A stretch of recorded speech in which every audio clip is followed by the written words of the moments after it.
Hey, welcome to Dot Grid, a podcast at the intersection of analog and digital. My name is Will Fenge, and I am joined, as I always am, by my friend, Mr. Andy Welfley. Andy, how's it going? It's very good. How's everything in Tennessee? Have you melted yet? Oh, my God. No, well, see, that's the thing, is I could melt, but I wouldn't evaporate off of whatever surface I melted onto because the humidity is approximately 114%. Today it was 91 with a heat index of hell. Yeah, it's not good here. It's been pretty bad around here. It's been around 30% humidity here. I am gonna kick you in the head over the internet. No, good. Well, it's El Nino, so it's extra humid here instead of it's usually like 0% humidity because of, no water. But right. But it's an El Nino year, I'm told. I feel like I follow someone on Twitter who also lives in San Francisco, and they said you had a bit of a heat wave. What did it top 80 there at some point in the past couple of days? Yeah, well, actually, in San Francisco itself, it's usually consistently 15 degrees cooler than where I am, just midway down the peninsula. So it was 80, 85 here yesterday, which is pretty darn hot. But San Francisco, it's usually around like 75 or 80. That sounds abysmal. I'll be there tomorrow. No, it's been really bad here. I was engaging. I say engaging. I don't know that you can call Twitter actually engaging in a conversation. If you tweet at someone, they tweet back, and then it's over. But I was talking with Bradley Chambers and the pen addict, Mr. Brad Dowdy. Oh, yeah. Because we're all here in the same general southeastern vicinity, and we were commenting back and forth about how Dark Sky, the forecasting app for iOS, has had the raindrop in the forecast at least a 10 to 15% chance of rain every day for like the past 2 weeks, and some days we get rain all day and some days we don't get rain at all.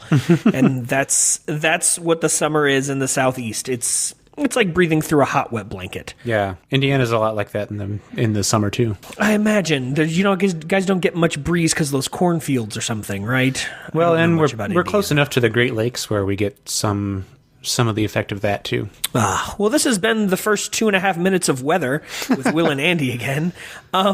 Anything been going on at work? Anything been going on personally that is at all related to the digital and or analog that we could somehow bring around back to a topic that people are interested in? Yeah, I guess, well, neither related to personal nor work. I guess some other side stuff. I finally sort of like reconsolidated my pencil collection. I have a good 30 cigar boxes full of pencils and a good number of notebooks, and I've sort of had them split up between a couple different boxes that have existed in a couple different places. So there have been some things I haven't really had access to easily for a while, and we just kind of spent this weekend consolidating that. And now I can fit everything into one of those 4x2 things from IKEA, like the cubbyhole things. Yeah, are those modular? Can you just go out and buy more modules? Sort of, yeah. I can't remember. There's two different kinds. There's like the Billy and the Mjolnir. No, that's Thor's hammer. No, I I don't know what it's called. It's probably got an umlaut on it somewhere. Yeah. It's the 2x4 thing, and I kind of like managed to cram everything in there. So I'm pretty excited with myself. Did you have to trim down and get rid of anything, or did you just kind of find neat and interesting ways to stack it so it looked smaller? Well, I pretty much had almost everything in cigar boxes to begin with. I feel like we may have talked about this before, but maybe it's only been in the Erasable group. Where I used to live, there was a cigar shop in town that would sell the empty cigar boxes for $0.25. And I would go with a kind of a unsharpened Blackwing as a template and just buy all the pencil boxes I could that would fit pencils in them. And now I have, several cigar boxes full of pencils, and I need to better categorize them and trim it down. But let's face it, I don't. I didn't. No. I have all of what? This should be a topic today. We should. Oh my gosh. We should talk about holding on to things. Yeah. Lots of things. All of the things. All of the things. The digital and analog hoarding episode that we have alluded to many times. Maybe we should make that episode as though we've planned it. Maybe we should. That would be a thing that we could do, that we could talk about. It's almost as if I tweeted about it earlier today to see if anyone had any questions, and a couple of people did, and one person actually wrote it down. In the same vein as you, I have all of my pencils and notebooks sort of condensed onto one wall, onto two shelves and two highball glasses. I obviously don't have the time, experience, or money invested into collecting pencils like you do. I'm trying to think. I collect hobbies and then discard them when I realize I'm not as good at them as I want to be. Mm-hmm. But other than that, I don't really know that I have. I had a thing for neckties for a while. I know you're a necktie guy too. I have a bunch of necktie. I haven't worn a necktie in so long. I wore one last week once, and sometimes I would wear them to work back when I still had my job. Maybe we can talk about that a little bit too, back when I still had a job where I had to wear a tie. But yeah, I guess that's really the only thing I was attached to for a while now. You and Tim and Johnny have me on this pencil kick, and I've got some pens sitting around, but I don't really have things that I collect. Are you a collector of anything besides pencils and notebooks and stuff that people may already know about? Well, yeah, I kind of tend to see, people who collect a lot of things. They remind me very much of my mother and myself. I consider that sort of like borderline hoarding. Like, people are just really interested in things and form really sentimental attachments to things and don't want to throw them away. And then you end up with collections. Like, I have some cool old like Vegas matchbooks that I have found at various antique stores throughout the years. I've never actually been to Vegas, but I have a bunch of matchbooks. I have I've pretty much been able to kind of center around collecting like pencils and notebooks and kind of keep it at that. But I've definitely had little collections of things that just take up space and I never really think about. I have a question that then has a follow-up question. Yes. Do you have the Vegas matchbooks out on display anywhere? Currently, no. I have them in a cigar box. Then why do you have them? I don't know. Okay, so I'm going to refer you to something I wrote in the early days of Medium. This may have actually been the first thing I ever wrote for Medium, but when I kind of got access to the beta, I was so excited, and I had been thinking about writing this. But it's called On Being a Borderline Hoarder, and it's I basically just blame my mother, as you do. Yeah, It's 2015. If it's not our parents' fault, then you got to blame Facebook, and you can't blame Facebook. I'll blame Facebook. Okay. Well, let's blame. We'll blame Silicon Valley as a whole. Perfect. So I'm not going to read this whole thing, but basically, I just talk about how I've always been a cluttered person, and for that, I blame my mother. And she's somebody who she has lots of little collections. She has seed packets. She has vintage board games. She has like mid-century advertising kitsch. So it's always a really cool thing. She has a Santa Claus collection. She collects Fisher-Price Little People. And she just has a lot of like little collections. And I think it's probably for her and for me a little bit closer to kind of to hoarding tendencies than to actual collections. I think that pencils are different because I'm actually trying to be interested in I am in the history and kind of like being a little bit of a completionist there, whereas a lot of times it's just like, oh, this is cool, I'm going to just hold on to this. Well, so. and you're using them. I don't know what your mother would be doing with a bunch of Fisher-Price Little People unless she takes them with her to school. Right. Which, I mean, at some point, if you're a collector, there's certain things you don't do with parts of your collections, especially expose them to 5 and 6-year-olds. Well, and my collection definitely, my pencil collection definitely far exceeds my Sable number. That's a term that Brad Dowdy coined. I think he coined it. It's about how your supply. Do you know this term? Yeah, it's supply. Sable supply. It's where you have more than you'll ever be able to logically use. Exactly. Yeah. I can't find the term right now, but I have way more than I would ever use. Plus, I have whole aspects of the collection that I don't use, like old advertising pencils or souvenir pencils, things like that. Those are just cool old pencils that are not extraordinary in their performance, but are reminiscent of something. Do you take them out and look at them and hug them and stuff? Sometimes. I look through them, yeah. But mostly people just give them to me and I put them in a box. Which is, you go, oh, this is a really nice pencil. Thanks. I know that you were thinking of me when you saw this. Yeah. Because now you're the guy that collects pencils.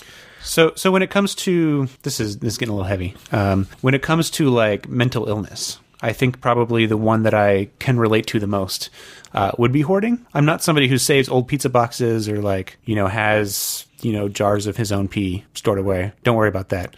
It's not, you don't have newspaper stacked up into furniture. Well, here's the thing. I did at one point in my life convince myself that I needed to keep multiple copies of every newspaper that I ever wrote something for. Oh, that's okay. I live with one of those too. You go ahead and finish telling your story, and don't worry, this is not going to be a Andy and Elizabeth are the only hoarders or are the only hoarders thing. I'm going to talk about it too, but go ahead. Tell me what you ended up doing with all those newspapers. So, well, mostly I just met my significant other, and she was like, "No, we need to get rid of this," and that was like on the edge of the point when people who wanted to be journalists still had like actual portfolios with literal clips in them.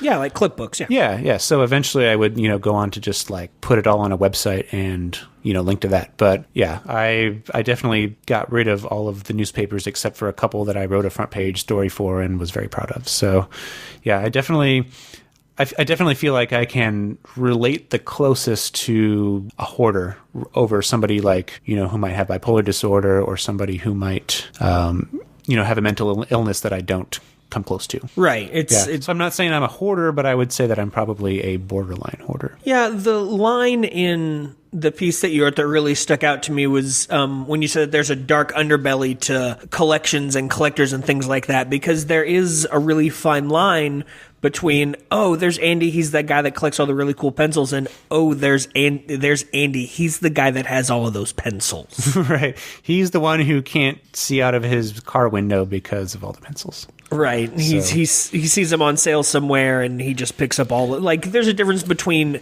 collecting pencils and collecting all of the pencils. Yeah. My wife... Yeah, she makes a living out of it.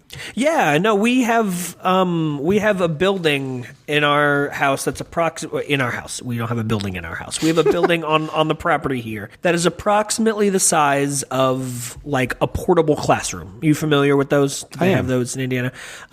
We have a portable sized building. It's climate controlled. It's got a good roof on it, everything else, where all of our vintage is stored. This is a result of my wife was a journalist for more than a decade, and darn good with that. She was writing for our alt weekly here in Nashville. When I met her before that, she was the reporter for the small town newspaper in the small town where she lived. She was working like 45-hour weeks and taking like 18 hours at college, in college at the same time, because that's what she did. She wanted to be a reporter, and she also has a fondness for vintage and thrifting and things like that. And it came down to, we always make the joke that the reason that she went into business is because I said, you got to figure out what you're going to do with some of this stuff. And she said, oh, well, I'll just start a business and rent it out to other people, and then I can just keep buying stuff because it's making money back. Mm-hmm. And for a while, that was kind of how we determined whether or not we were going to invest in a piece, is if you could rent it X number of times and have it pay for itself, then it essentially bought itself. But that got to the point where we were living in a 3-bedroom house with an attic in East Nashville, and rent prices were slowly but surely going up, and we had to figure out what we were going to do with things. And so then we moved into a 4-bedroom house, and now we live in this massive farmhouse out here with extra buildings and things like that. And we've discussed maybe moving if the job that I've applied for works out, because we are now more than an hour outside of Nashville, and the job I'm looking at would be right in the heart of town, and that's a heck of a commute. That is. An hour or an hour and 15 minutes, not counting traffic, 5 days a week. That's another, 10 plus hours that I could be at home if we lived in Nashville or somewhere closer. So we've been doing a whole lot of we've been considering trimming down. We are not people who are we always feel really good about it happening, and then somehow we go to move again and the stuff is like, didn't we just get rid of all this? Yeah. Like, we moved because when she and I met, we both lived in 1-bedroom apartments. And, so we had 2 sets of everything. We decided to move to New York, and you don't go from 2 reasonably sized 1-bedroom apartments into a 1-bedroom apartment in New York and expect to bring everything with you because, it's New York. I'm surprised we didn't have things stacked up in the bathroom with the limited amount of space that we had there. So it's every time we move, it's time to slim down. But it also is like, why do I still have this box of, shit that I emptied out of a nightstand at one point when I had to move the nightstand and I didn't take everything out of the box. Like, why do I still have this? Why do you keep things just in case? Sometimes I would say it's moreover I keep things because I've had them for a very long time, and who am I to now get rid of them? I guess it's a little bit like forming a sentimental attachment pretty easily. I have some stuff, like I have a whole bunch of Star Trek Micro Machines. Do you remember these? I do remember Micro Machines. Yeah, so Micro Machines made a series of like really good little like Star Wars and Star Trek spaceships, and I had all of them. And I loved them when I was a kid. And there's no way I can bring myself to get rid of them, even though they take up some space, because they're so great. If ever I need to like look at a model of the Enterprise B, an Excelsior class starship, I can just pull it out and check it out. But I have not yet come to that point. But at the same time, what if I do? It's yeah, I definitely have like sentimental attachments that I form pretty easily. No, I'm with you there. When I moved into, I think it was my second or my third apartment, was about the same time that my dad and my stepmother moved from the house that I grew up in into the house where they live now. And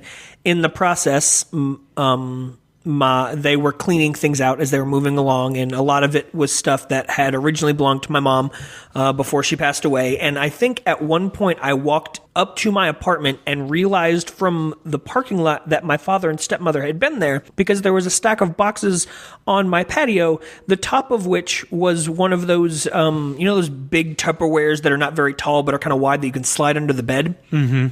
Full of Beanie Babies, dog. I'm not even kidding. Well, you never know. Those could gain value again. The likelihood of that happening, slim. My sister had one of those Princess Diana Beanie Babies, the purple bear.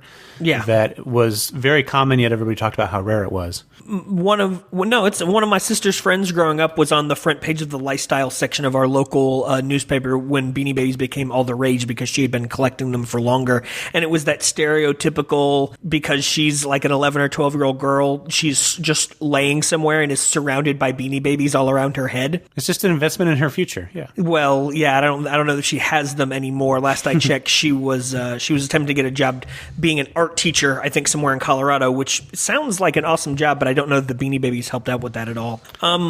But I held on to those for a long time because they had sentimental value to me. Now, I couldn't pick out more than 2 or 3 that had any specific sentimental value. And Elizabeth helped me out a lot with this when we moved to New York, as I see Katie is helping you every time you guys move. There are certain things that I have an attachment to that I can't explain the attachment to. Mm-hmm. And sometimes you just got to rip off the Band-Aid and give it all to one of your siblings so they can hold on to it for you.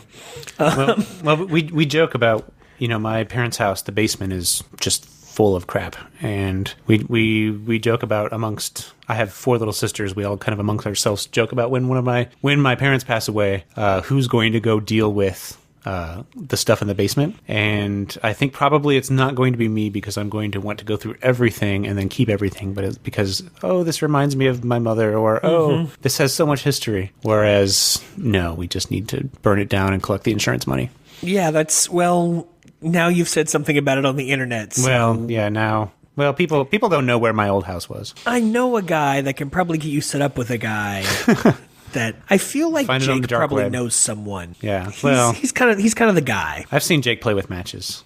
Well, I'm not saying Jake has to be the guy. Well, yeah. I'm not saying he can't be the guy. Maybe he can help me get on the dark web and find somebody. Yeah, he seems like he would know his way around, or at least, like I said, know a guy that knows his way around. I had the same kind of stuff, or I had the same kind of sentimental attachment to some of those things, because again, as we've talked about very briefly, my mom passed away when I was 18, and it was one of those things where it wasn't sudden. We kind of knew it was coming, and I began to develop weird sentimental attachments to things because this was the last this that my mom ever gave me, or the last this that we ever did together. Or, dude, I held on to a thing of mints. I'm not even kidding you. Like a thing of Mentos for probably at least a half a dozen years, because it was the last thing my mom ever gave me. And it's not like my mom at that point was sick enough that I don't know that she was really 100% with it when she did that. But dude, Mentos don't last for 6 years. You would not want to eat one, I'm sure. I know. I could probably you need some use dental them, work. Yeah, right. accidental dental work. I could, if you wanted to use them as like ammunition or to throw at small children, they may be good. But other than that, so I understand the hoarding from the emotional standpoint. Yeah. But at what point do you cross that line from, oh, this is a really cool thing to have, to I can never get rid of this because? Yeah, and I don't think it's an easily demarked line either. I think it's pretty blurry, and it's a pretty slippery slope, if I may just like keep on spouting cliches. Just because, I have this cool little marble, this clay marble that has a lot of history, and it's really neat, and I bought it when I was last time I was hanging out with my cousins in South Carolina many years ago. And what's the reason to hold on to it? Is it because it has objective historical value, or is it because it has some sentimental attachment, or what? I don't know. The same thing, I think you can apply that toward some of my vintage pencils too. I have a bunch of old Blackwings, and if anybody listening to the show knows anything about wooden pencils, you probably know that Blackwings are pretty valuable. The original Blackwings are pretty valuable on eBay and kind of the market because they're not made anymore and they're highly sought after. I guess the same holds true with Beanie Babies. I don't quite know where I'm going with this. The value's in the eye of the beholder. Right. Does it have objective value, or I guess market decided value, or does it have personal value? And what justifies what's the price of keeping that?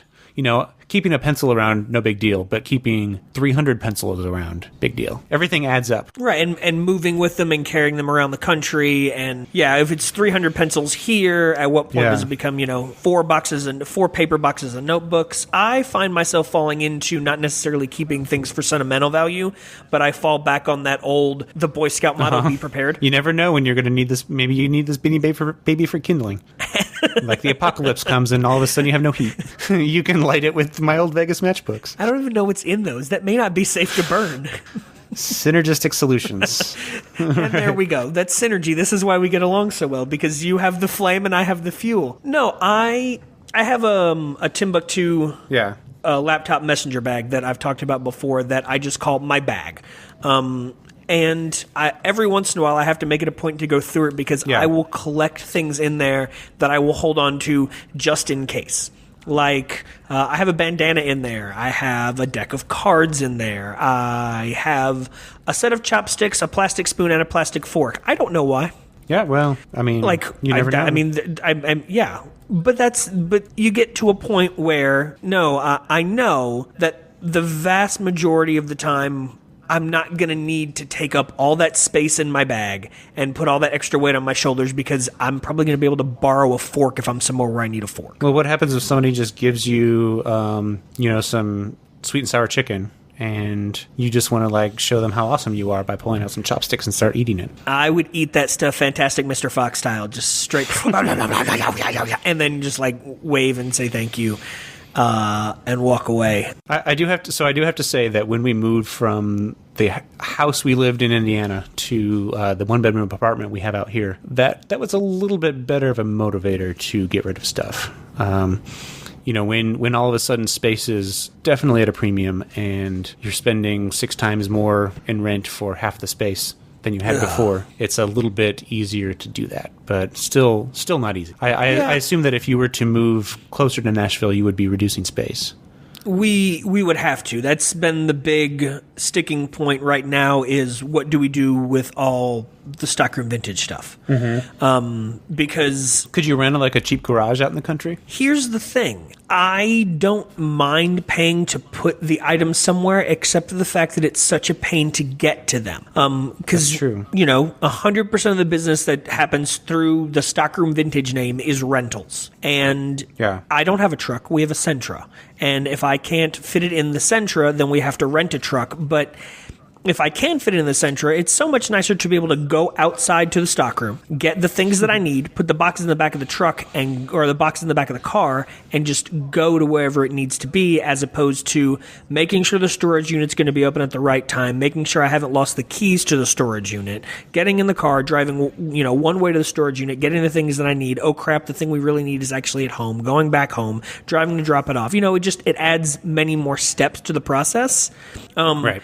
And that it gets to be annoying. So we've actually increased space as we've come this direction, but we would love to, and I never thought I'd hear my wife say this because, like I said, we've moved into progressively larger spaces. She just said flat out, I'd be happy in a condo, and so I mean that'd be great because we can keep the condo clean. Dude, do you have any idea how hard it is to keep You've never seen my house. This house is massive. It's like 4 billion square feet. I used to live in a 2,000 square foot house that had big rooms and cavernous ceilings and dust accumulated in the corners. Dust everywhere, and the house was built in like the 1890s or the early 1900s. There are bugs and holes, and I've almost fallen through the floor in the bedroom at least 3 times today. So, yeah. That wasn't in that magazine article. It wasn't, no. That wasn't a magazine article, my friend. That's Design Sponge. That's a big deal. That was Design Sponge. That was Design Sponge. That's a big deal. What about stuff that doesn't take up space for you, like digital stuff? When we were talking about writing and digital things a little while back, you were talking about some of the files that you have from like a very early Mac. 6th grade, yeah. 6th grade? Because I'm sure you go back and reference those on the regular. All the time. Why keep I don't know. them? Sometimes it's kind of like my own time hop. Do you use time hop? I know of Time Hop. Abe has not made an appearance on my phone for a while. I am using On This Day from Facebook. Oh, well, a very similar idea. It's fun to get like little reminders about what you were doing, a year ago, 2 years ago, etc. It's also fun to just like, see what you were writing in 8th grade. Either for school or for fun. Yeah. It's fun to just go back through. I have, as I may have mentioned before, I'm kind of sci-fi obsessed, and I have been since I was in middle school. When we got our first computer when I was in 5th grade, it came with ClarisWorks Paint, which was the sort of I think it's what Mac Paint evolved into before AppleWorks, and I used to paint little starships in my and then put them on floppy disks, and I would keep the floppy disks around. It's just fun to like look and see what you were doing back then. See what kind of a person you are. See how you've evolved, maybe with writing style. I don't think I really ever suffered under the pretension that I was going to need to use this again. If I would need to like pull up my book report about St. Francis of Assisi. I went to Catholic school. And but no, it's fun to just like look back on it again. Now the thing that has not really held up well are the format wars, and then being able to like go back and actually open those documents. I've had to like figure out this dance of importing a ClarisWorks document into WordPerfect, and then from WordPerfect to Word, and then open it. But none of my formatting is kept. That kind of stuff. But it's interesting to be able to go back and see what you were thinking. And relatively little space it takes up. In the past 9 months, have you spent more time carrying those floppy disks or looking at the stuff on them? Well, actually, I have to admit, in the floppy disks, I'm pretty sure. I actually don't know if I brought the floppy disks with me. They're in the basement because I don't even have an optical drive at home anymore. So like a CD-ROM drive or anything. So I do not have my floppy disk, but I do have old backups of school folders that I just kept. I would dump every year. I would start a new school folder, and I would dump the old one into like a backup folder within there. So if I just go down the nest, I can get all the way back to, I think, 7th grade. Wow. That's really far back, and it follows you from computer to computer. Yeah, and actually, this one that I'm using now, a MacBook Air, is probably the first one that I didn't just do a full backup of.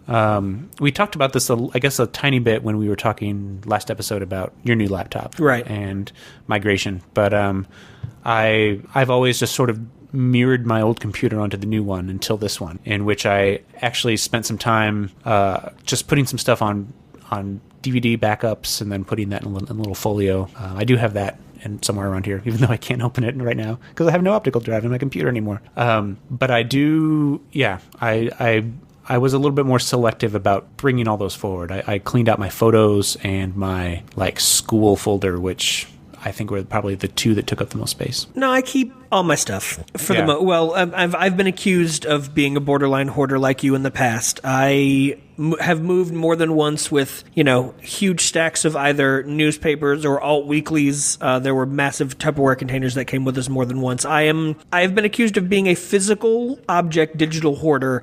I bear no attachment whatsoever to any digital files that are not currently saved in my Dropbox. I woke up this morning, poured myself a cup of coffee, sat down with the MacBook Air in the chair that I sit in the living room, because we have the couch, which is where Elizabeth and 2 dogs sit. We have the chair where I sit, and we have the opposing chair where Mumford sits, because he has his own chair. I don't know how that worked out, probably because he's the biggest.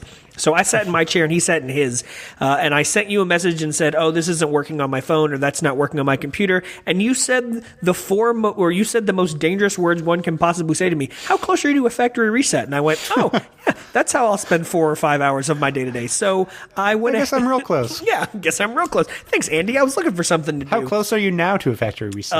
I am now moving away from one as opposed to moving towards one. I went ahead and put a fresh install of iOS 8.4 on my phone, and a fresh Yosemite install on the MacBook Air. We joked about it during the last episode that I'd only had the MacBook for maybe a month, and I'd already done 1 factory reset. Now I've had it for, again, just over a month, and I've already done 2. But I've been reading in my Instapaper queue here recently, and I want to talk about queues and inboxes and feed aggregators and things like that in a minute. But I was reading, I've read a couple articles here recently, one by Ben Brooks in particular, about starting fresh and starting with like a brand new, fresh, clean install, not bringing things over and just installing them or downloading them as you need them. The same thing happened to me when I was at the Apple Store when I got my new iPhone. I was already set and ready to go from the whole migration table before they even got a chance to shake my hand and welcome me to the table, because I don't see the need in moving over a lot of different backups. I am not remarkably attached to things digitally, and I don't know why I am remarkably attached to a jacket that my mom wore for 3 years when I was in the 4th, 5th, and 6th grade, and will travel from here to New York to Portland back here with it, and make sure I never lose it. But my entire digital music collection can be erased, and I'm like, we'll just start over.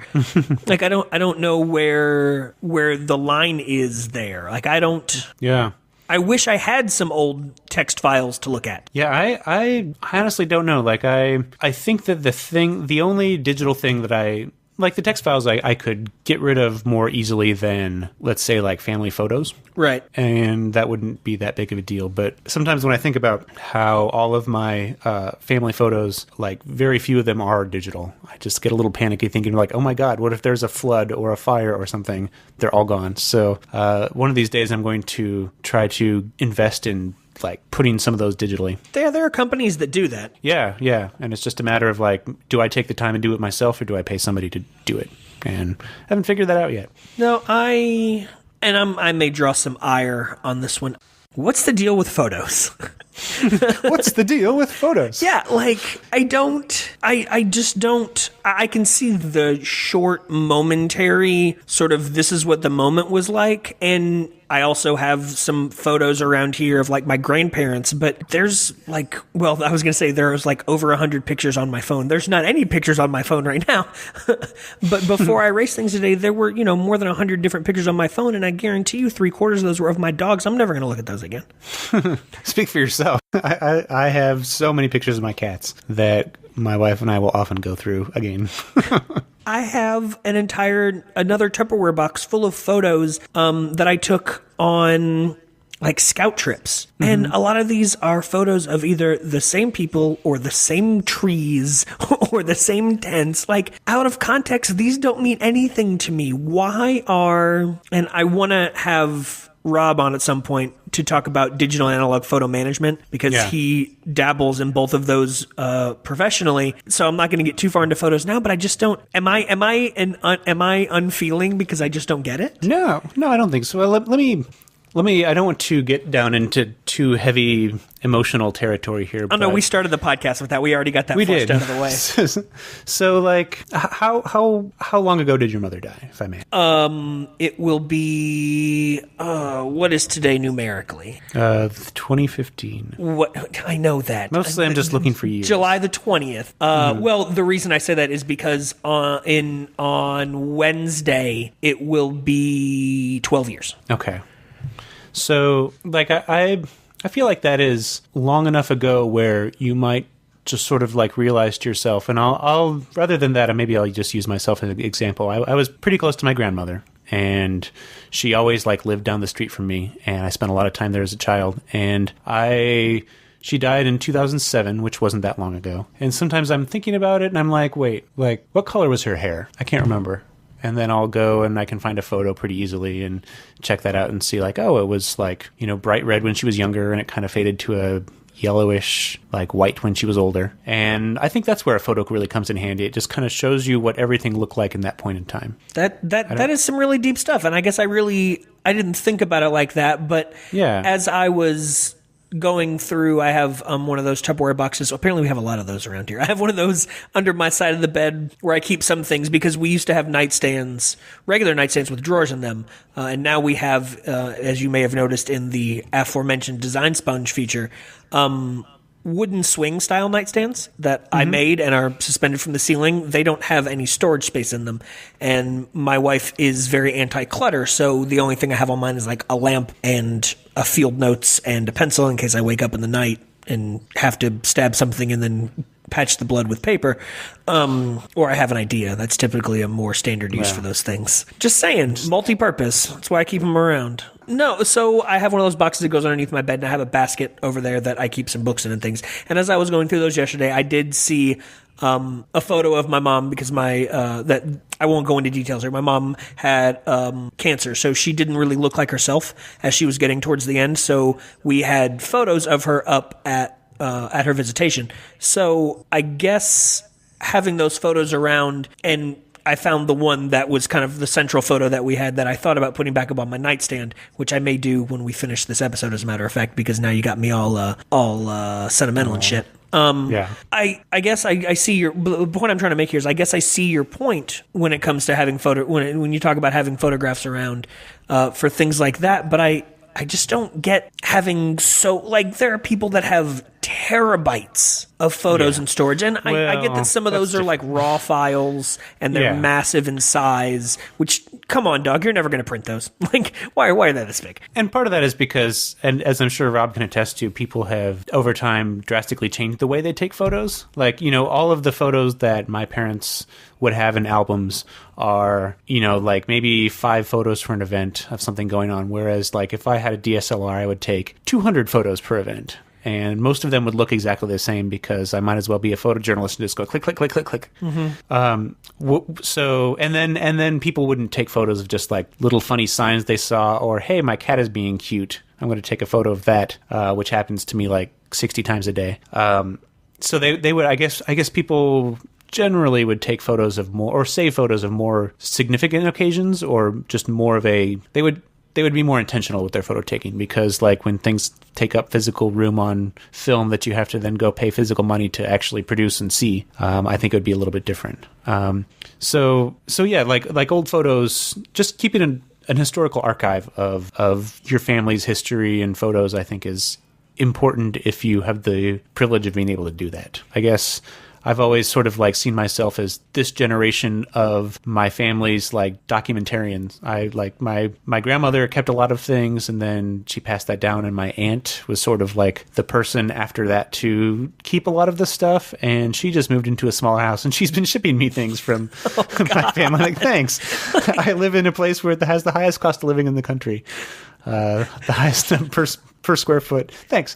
Stop sending me these things. But like I'm a big believer in, you know, taking that and then figuring out how to digitize that, because, you know, while we all use like JPEGs today, presumably if 30 years in the future we don't use JPEG, there will be something in between to convert those over to whatever quantum file format or whatever we might use. It's actually WordPerfect format. Everything's just going to be stored in WordPerfect. WPS lasts forever. At that point. Yeah. So I do find value in documenting and archiving and being there, because, you know, I look at my grandparents' old stuff and I'm fascinated by it, and I love the idea of future generations being able to take this and find some value in it. Does that make sense? Yeah, no, it absolutely does make sense. I think the word value is the most important part there, and it's really subjective. Like I'm not going to sell my family photos. Although you can, there is a website. I'll have to find out where it is. And eBay has a big business too of taking old photos from like the early 1900s or the late 1800s, and then like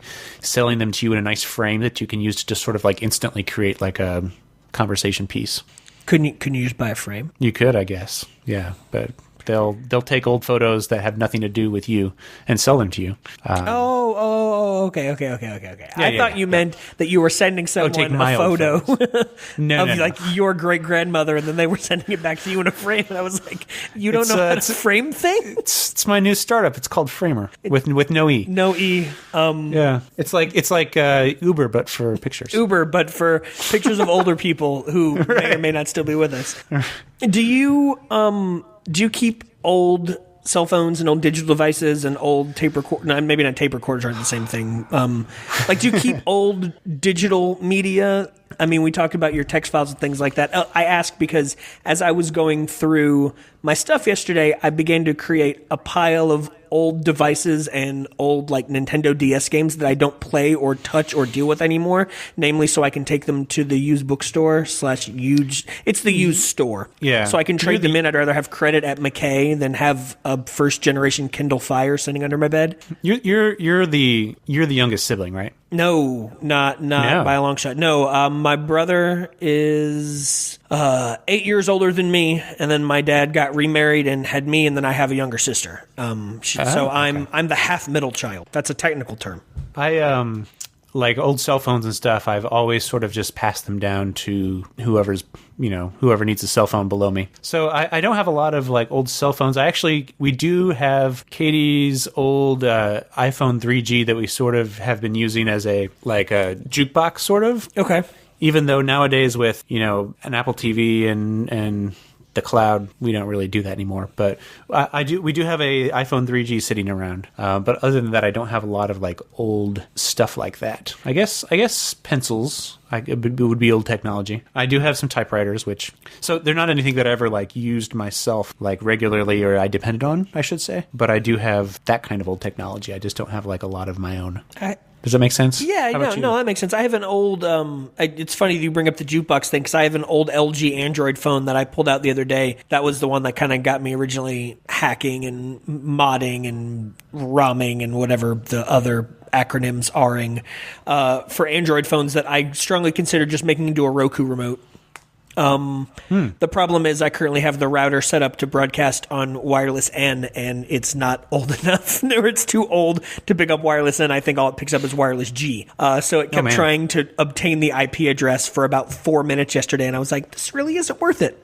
I'll just trade this in somewhere. I'll tell you what I do have a lot of. So I have that, and I have an old, talking about acronyms, I have an old HTC Evo 4G LTE, which is the first, the first real LTE phone that Sprint marketed. I have a friend who's actually, it's Elizabeth's cousin's, ran the blog Android and Me for a while, and he had a tester phone from Sprint that he wasn't going to use, and he sent it to me, and it was great until the day that I couldn't figure out why it was so hot, and I took it out of my pocket and turned it off, and then it refused to boot after that.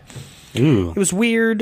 Burnout. Yeah, I did it probably with one of the hack ROM mod acronyms things that I did to it. I do have a lot of boxes for them. Somebody asked a question on Twitter to us today.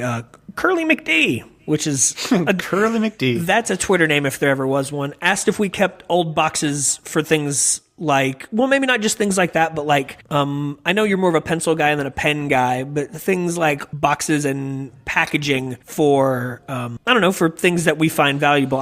For some reason, I kept phone boxes for the longest time. I have phone boxes. I usually keep my laptop box for the length of time that I have a laptop, because then when I go to sell it to the next person, I can just put it back in the box. Or if I'm taking it back to the Apple store or something like that, I can, transport it in that. I had an iMac for a while, and that thing just like got stuck back in the box and transported. It was its own best carrying case. Yeah, that makes perfect sense. I actually have been really kind of hoarding the Baron Fig Confidant boxes. They're really nice. I like them. I agree with you. Yeah. I'm a fan of. I think I actually shipped you something in a Baron Fig box. I think you did because they're good, strong boxes. Yeah. They really go all out with the packaging. They do. Yeah. They know, like Apple. They know the value of good packaging design. Do you have any of the new WorkPlay notebooks? Did they come in good packaging too? Do you know? I do. I do have the new WorkPlay one, and it comes in that little box like the Confidants do. Okay. Just like really tightly packed so it doesn't like rattle around. Crack the corners and things like that. And they do a good job. Thank you, Joey and Adam and the other everly increasingly large team over at Baron Fig. Good for them. So I usually, I keep my technology boxes, but I definitely... There was a point at which I was keeping a box to an appliance that I sort of was re-educated about. Okay. Like, why are you keeping this? Why would we ever use this box again? And partially, is for, when we move, we can just kind of pack it back in there and haul it. But this last time we had a moving company move us, and that was me. That's going to be the next. That has been one of my. I don't want to say the other sticking point, but that's my other must. If we decide to move again, I'm not carrying all this shit again, Andy. I'm just not. It's not cheap, but it's worth it in just like the cognitive and physical stress of moving. When we moved to New York and then moved out of New York, we did all of the packing and literally just paid people to load and unload the truck. Oh, that's useful. It was amazing. Yeah. It was, especially when we got there, because we had driven 19 hours and then didn't have a place, and then got a place but had to live in a hotel for a week because our place wasn't ready yet.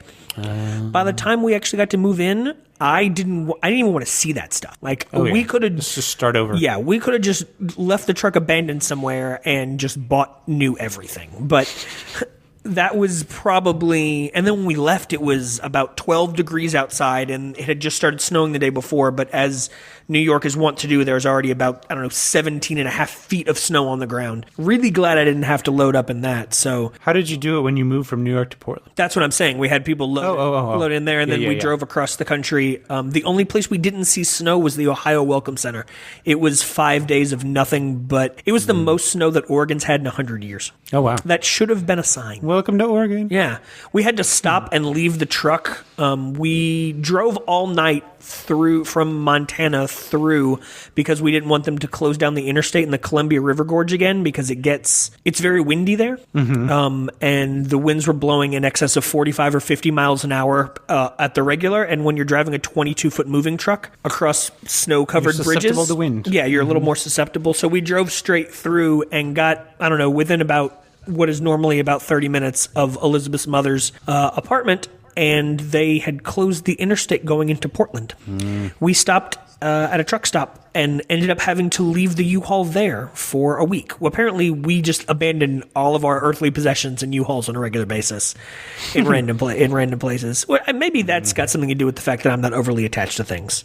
Because I can just leave a U-Haul and not really worry about it. Talking a little more about digital, the last thing I kind of wanted to talk about is something that I'm thinking may be near and dear to your heart just because it's a Merlin Mann thing. Are you an inbox zero kind of person?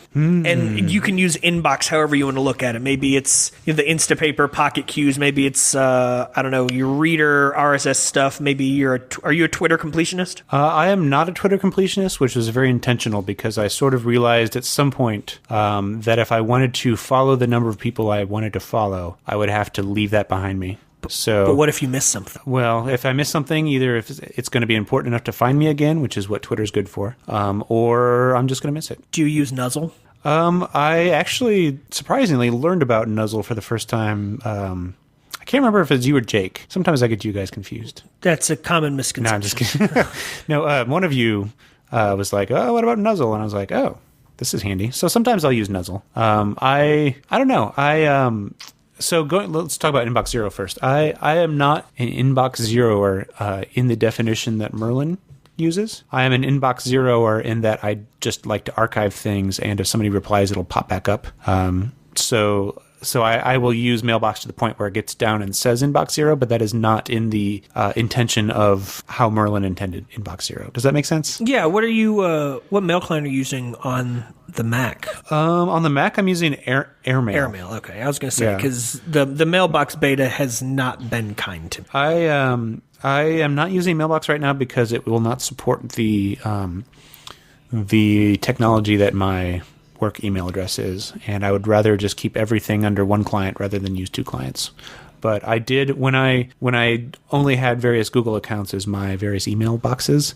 I used Mailbox and on my phone and my desktop, and it was amazing and super great. And I'll probably switch back to it when and if they support some modified Exchange. I'm using Mail, and the only thing I dislike is the fact that when I swipe, it wants me to delete things, and I can't archive them. Yeah. I'm using AirMail on my desktop and Spark on my laptop, or the other one, the phone. On the phone. Yeah, and it's pretty great. I know a lot of people who don't like Spark because there's just so much UI, but I like it. There is a lot of UI there, with the rounded corners and the colors and things like that. But I really like the functionality of it. It's what I'm using as well. Those read receipts are gold, and we can still use them, thankfully. Yeah, I'm as opposed to you noobs. Yeah, I really like the Spark there, and I'm using Mail on my computer for the other stuff, RSS and Read It Later and things like that. I'm using ReadKit. Which I like a great deal because I can have RSS and Instapaper in there. Mm-hmm. So a lot of times I'll go through my RSS feeds and just flick things over to Instapaper pretty quickly.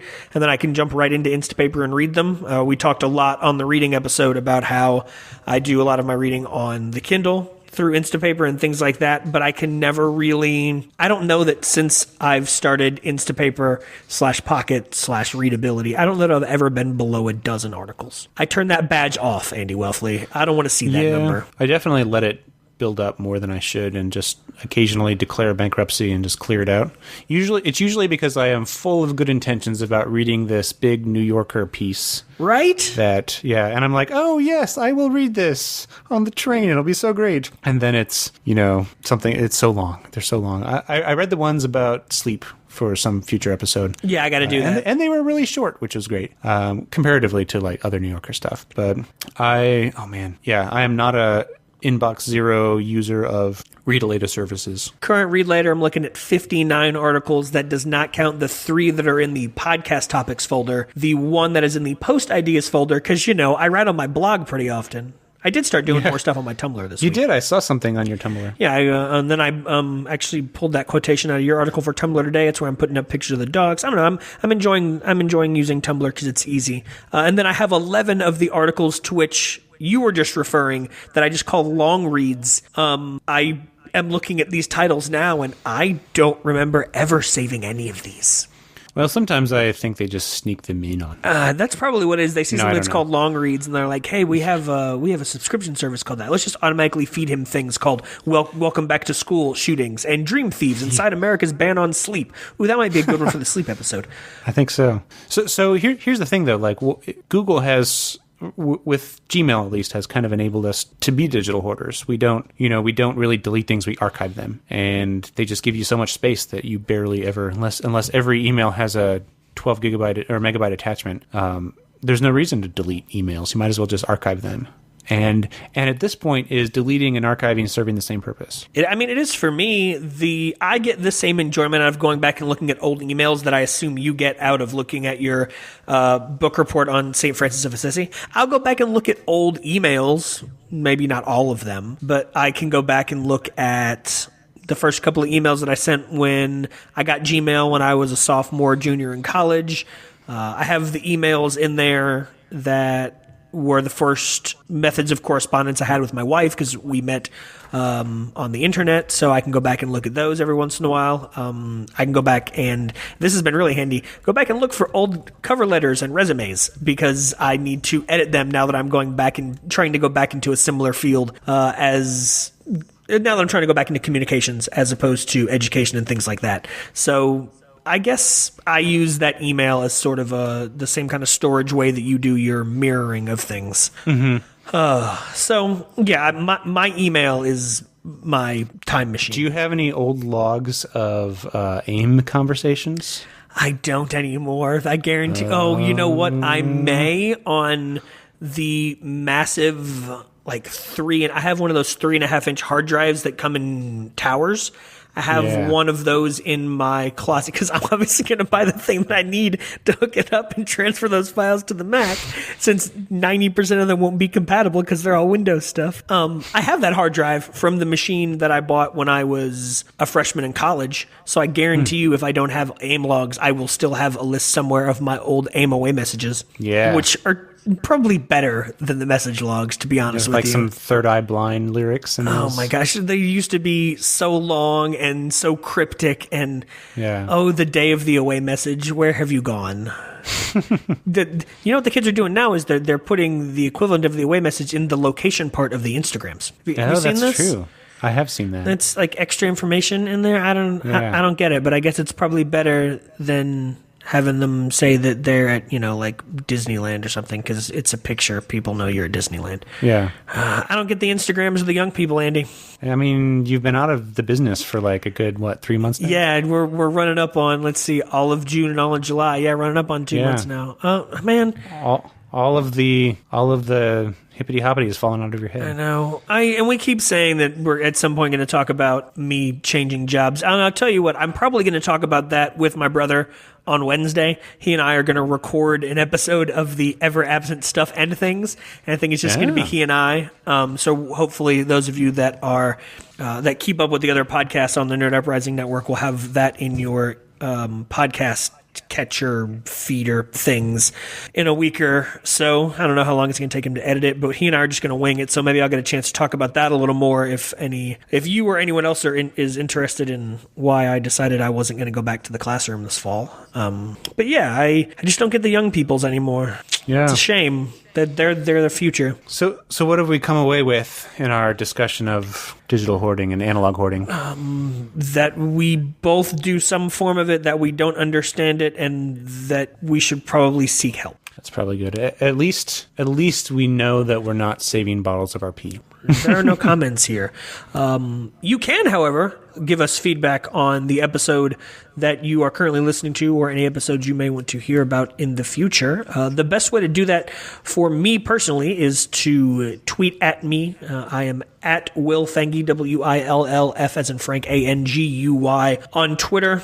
willfengy.tumblr.com is the Tumblr that I mentioned earlier. Andy, if I wanted to read things written by you, either limited to 140 characters or perhaps longer, what's the best way to do that? Probably by going to at awelfully on Twitter, AWELF as in Frank, LE. Actually, I should say, I'm going to switch it up. AWELF as in Fancy, LE. That's appropriate. And then I guess I linked to my thing on Medium, which is at medium.com/@awelfully. I want to go ahead and clarify that's a link to your thing and not a link to a picture of your thing. That's not a thing that we're going to have. None. My thing is not on the internet, as far as I know. That we know of. So, and it really, if you just go to welfly.com, you can see links to all of the various things I write. At Wood Clinched is my pencil blog. There's a corn-fed content strategy blog floating around out there. Oh, I haven't updated that thing in forever. It's got some stuff out there. Yeah. If you appreciate and enjoy the material that you've heard Andy and myself create via our voice boxes this evening, we would greatly appreciate a Goodwill donation at our Square Cash address, which, by the way, if you're not using Square Cash, you're not doing it right. We would love it if you gave us $1 or $5 or $10 or, I don't know, whatever. You can... $300. $300 would be spectacular, and we don't have to pretend like it's going into the MacBook fund anymore. We can actually turn it around and... We're just going to buy beer with it. We're going to buy booze. Straight up. Well, you can probably get better beer than I can, but would it ship? We can ship it in the Baron Fig boxes. There you go. I don't think that would work. No. Anyhow, if you want to give us a couple dollars, we would be happy to turn that around into stickers and stickers and designs fees for TJ Cosgrove, so he can design us some fancy stickers and another logo. Anyway, the best way to do that, cash.me/$nerd uprising. There will be a link in the show notes this time. You can also get in touch with Andy and myself at the same time without using as many characters as you would need to were you to tweet at us individually by tweeting at .gridpodcast podcast or by using the hashtag ask.grid. We get those questions, comments, concerns, and suggestions simultaneously, which often leads to confusion because we're on different time zones and sometimes one of us is sleeping, namely me, because I don't have a job and I take naps. I feel like it's a good thing we got this episode out of the way. I think so, and I'm a little upset that we have not yet mentioned Harry Marks. Oh, there it is. And I was able to do it, though. Thanks. We probably could have found a way to get him in there, get him in here some way. Yeah. He strikes me as the kind of guy that probably has old short stories saved on his computer. I would think so, from from the 4th grade. Age 12. Yeah. It's so, Harry, if you're listening, and we know you are because you do, send us those, and we'll put we'll have a link to them in the show notes for the next episode. Put that on our blogs. Cornfred content strategy. I just got you a new blog post courtesy of Harry Marks. Oh, Andy Welfley, it's been I was going to say a pleasure, but that's kind of weird because we've been talking about your thing. So it's been fun. We should sit down again in a couple weeks and do this again. Sounds good. All right, man. See ya.